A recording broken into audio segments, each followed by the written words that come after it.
Hello everyone, welcome back to the channel. So a quick video today. This is kind of a bit of a rant from me today. Well, one of the first times I've done that. Before that, I just want to remind everybody that as I'm filming this, it's the festive season, of course, and a reminder to you all to think about your friends and neighbours. We all need to be there for each other at this time of year. Just to give you an example, there's an elderly lady who lives just over the road from me, and she's going to be alone this Christmas. Just sadly, a couple of years ago, her husband passed away. She was very close with her family, but the people who used to visit her regularly have, unfortunately, they've emigrated and moved to Australia now. So I know she's going to be all on her own. So yesterday I went over there, I knocked on the door and I said, look, I know you're going to be all alone this year. We're having a bit of a gathering at my place. I'm having a few people over. Could I borrow some chairs, please?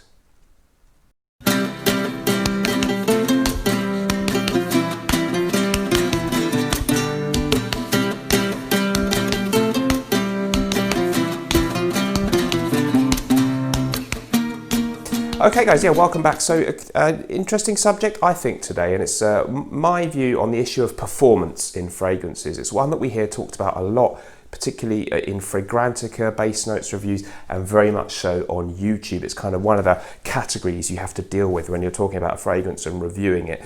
But my take on this is that people are overly focused on this issue, and there's a misconception that it's something that can be accurately judged and gauged on fragrances, whereas in reality, for me, first of all, the issue of performance is lower down the list of what I really focus on and value most in a fragrance, way below the quality of the scent, the ingredients, the artistry that's gone into it. And also, I think that a lot of times when people try and rate this stuff, it's a lot of BS. There's a lot of BS involved in this. So I'm going to just explain that, why that is, and how, in my opinion, you can get pretty good performance or pretty good level of being smelled by people, which maybe that's what you want, on any fragrance. By the way, guys, don't forget, I've got a 10% discount at executiveshaving.co.uk. There's a link in the description. The code is Smelly10.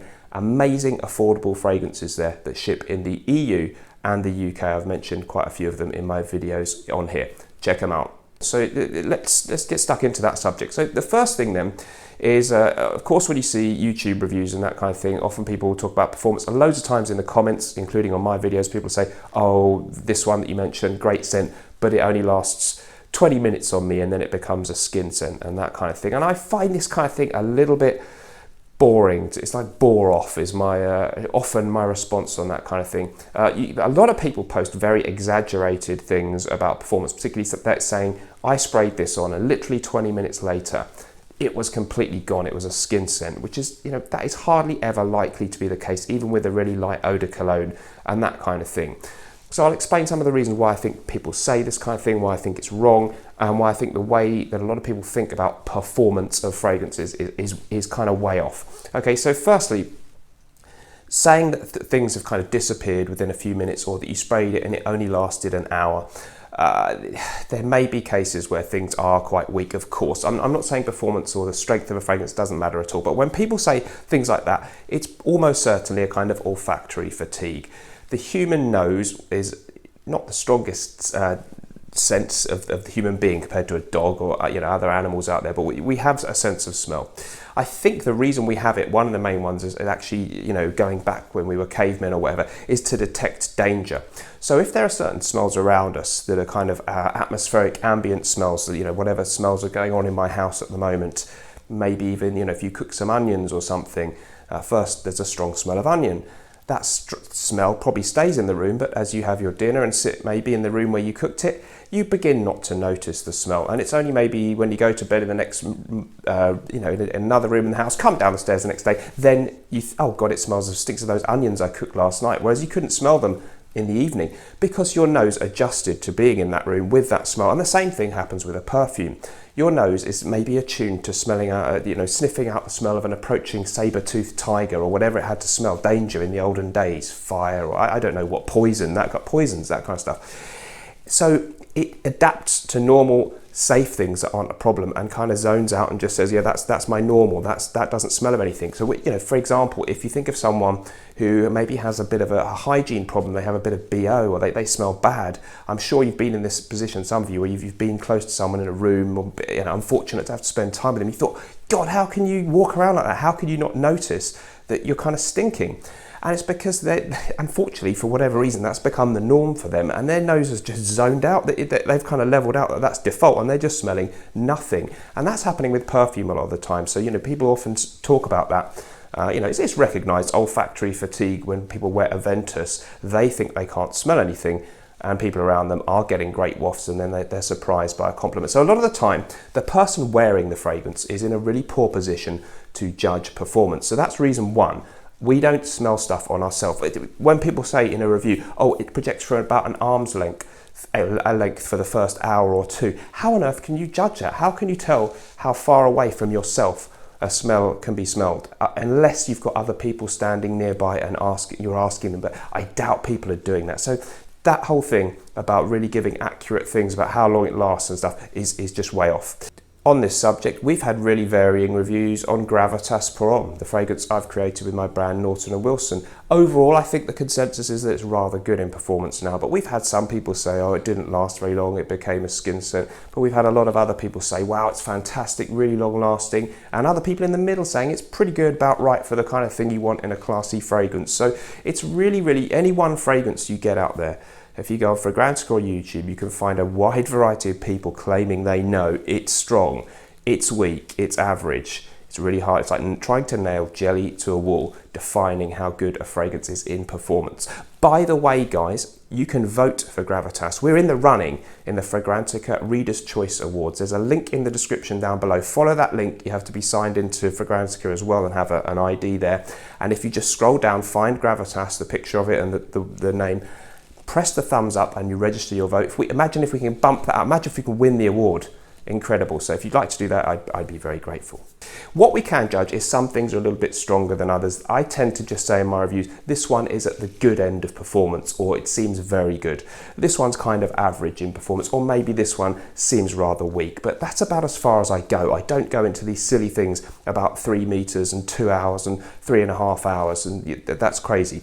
Second thing is, often people are doing things, particularly if you see on Fragrantica, they're saying, I did 6 sprays and I could hardly smell it after half an hour or whatever. Often they're reviewing from really small samples, and they often give out tiny little sprays. So a spray is not a recognized unit like a milliliter or half a pint or whatever. A spray varies. You can get big sprays which pump out X fractions of a milliliter, and tiny sprays. So, and a lot of people, particularly on Fragrantica, are they sample a lot of stuff. It's their hobby to write a little review, but it doesn't give you a very good idea of a fragrance. If you're, maybe you think I sprayed 10 times, but it was really a tiny amount of juice. So that's another reason that the whole talk about performance and trying to quantify it and pretend you've judged it when you've worn a fragrance a couple of times really doesn't work for me. Thirdly then, the other thing, the really big thing, is it's kind of a bit vulgar to overemphasize the strength of something. Don't forget, if you'd like to join the Smelly Army private members club over on Patreon, there's a link in the description to do that. It costs just $2 a month and you get an extra video from me every week,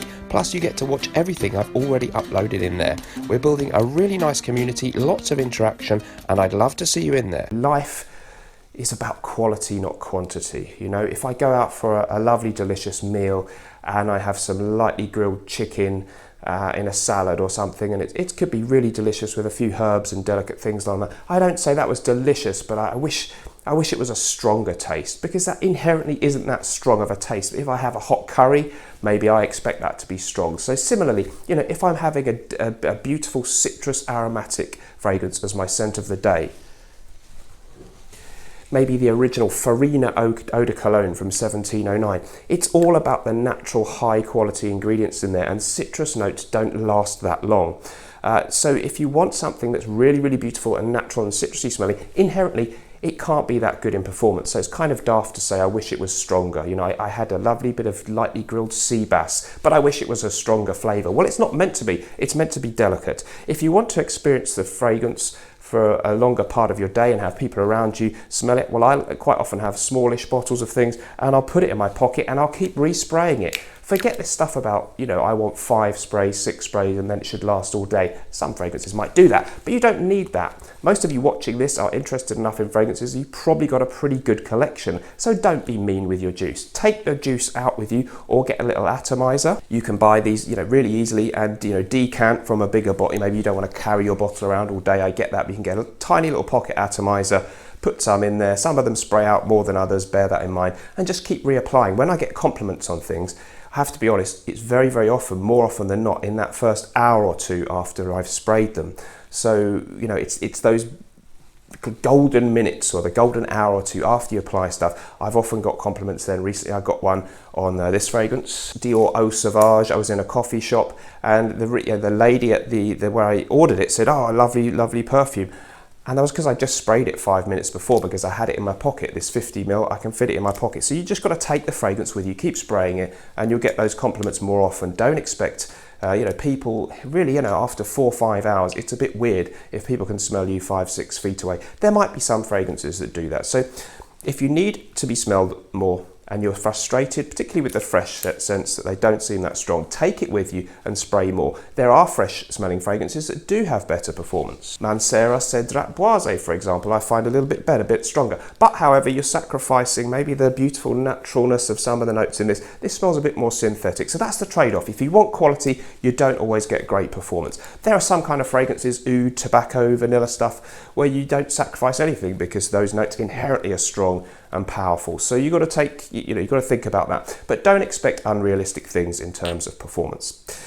So the other point that I've kind of touched on, that the most important thing is the artistry and the quality of the smell. And when you read some of the more upscale, regarded, renowned reviewers out there, they very rarely talk about performance. They might mention in passing that something is quite tenacious or long lasting, but it's not like they put that near the top of the list.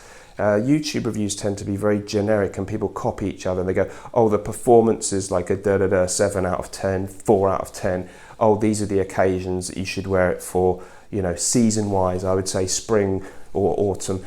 That's kind of boring. When you look at people who are really good at talking about fragrances, Luca Turin, Miguel Matos, fragrance writers, and sometimes bloggers are a little bit more eloquent than us YouTubers, they very rarely lower themselves to sort of vulgar terms about performance and longevity and beast mode and all this kind of thing. So they're real lovers of fragrance. I mean, when we made our fragrance Gravitas Pour On with John Stephen and we were talking about performance, we think the fragrance performs really well. It's highly concentrated. It's the kind of notes that should last well too. And it is a good performer. But, he was kind of like, well, yeah, people who go on about that kind of issue, it's like someone going to a restaurant and saying it was a really good meal. But I was really impressed by the portion size, particularly. It shouldn't be like that. So it's kind of a little bit vulgar, I think, to overemphasize performance. That's my view on that subject. Guys, let me know what you think about that in the comments down below. You may strongly disagree with me. I don't mind. Of course, when I buy a fragrance and spend good money on it, I don't want it to be pathetically weak. But I think no fragrance is pathetically weak, and the margins between strong and not so strong are not as big as some people try and make out. Let me know what you think about that in the comments down below. I'll be interested to hear what you think about it. Thanks for joining me. Remember, whatever you're doing in life, let's project. Bye-bye.